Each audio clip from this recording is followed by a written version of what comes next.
Well, I have something to say this morning which I'm afraid some of you will not like, but it's my job to tell the truth. I love snow. Still.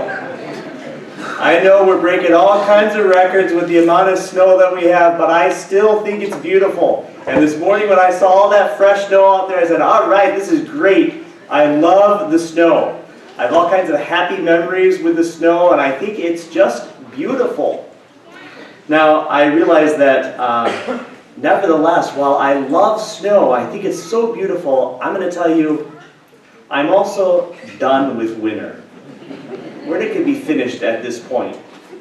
And I don't think I'm the only one that thinks that way. I think this is sentiments of many people that I've talked to. People are ready for winter to be over.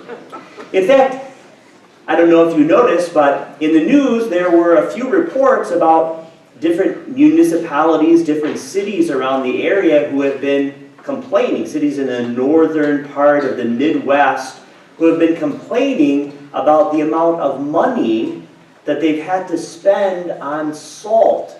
Because of the cold weather and the amount of snow that we've had, these municipalities are spending way more on salt, on snow removal, than they ever imagined that they would. Completely contrary to what they have planned in their budget, they're spending on salt.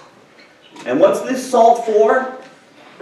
To be thrown out on the street and to be trampled on and to be driven on. Is that interesting? I think it's very telling in relation to the gospel passage that we have today. We are the salt of the world. And Jesus says, but if salt loses its flavor, what's it good for? Just to be thrown out and trampled underfoot. And here we have all this salt that we're putting on the roads simply so that it can be trampled on and driven over with the tires. What does this mean for us? We've all heard, I think, that we are the salt of the world, and we understand that as the salt of the world, we are called to give flavor to the world, which we are in everything we do and say. We are the salt of the world, therefore we are called to preserve the integrity and the purity of the world. Beautiful. We're called to do that. But I think today, let's consider this possibility, which the Mediterranean world where Jesus lived would never have thought about. We are called to be salt so that we may be thrown out onto the streets, so that we can be trampled on, so that we can make the path safe and passable for the kingdom of heaven.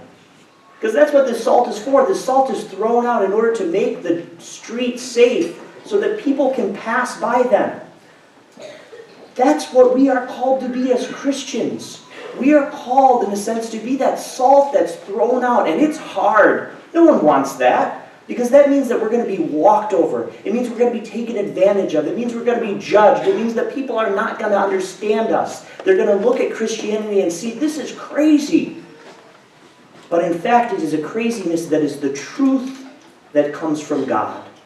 We are the salt of the world, my brothers and sisters. And as that salt, we are called to make the journey to heaven easier for others. We are on a pilgrimage, and we are called to invite people to walk with us. That's our job as Christian believers in Jesus. Now we know that this is not easy, but St. Paul gives us a little indication in the scriptures of how we can do this, how we can be the salt for the world to make the journey of others to heaven a little bit more tolerable, easier to make their way. St. Paul says, when I came to preach the gospel, I did not come in sublimity of words. I wasn't giving sort of eloquent preaching. I wasn't trying to convince you by this amazing wisdom that I had to pour forth for you. No. St. Paul says he comes in simplicity. He has a very simple message. The message is Christ crucified. And in that very simple message, he called people, men and women, to walk with him to the kingdom of heaven. We don't have to be metaphysicians. We don't have to be doctors of theology for us to invite people to walk with us on the Christian journey. Really, you might say that Christianity is not really very difficult at all. It's not easy, but in some sense, it's not difficult. The Christian life, my brothers and sisters, really is, in some sense, very simple. The Christian life is about believing in the truth of Jesus and of His church, and living according to that truth so that we become the salt of the world in order to assist other people on their journey to heaven. And so, my brothers and sisters, let us rejoice.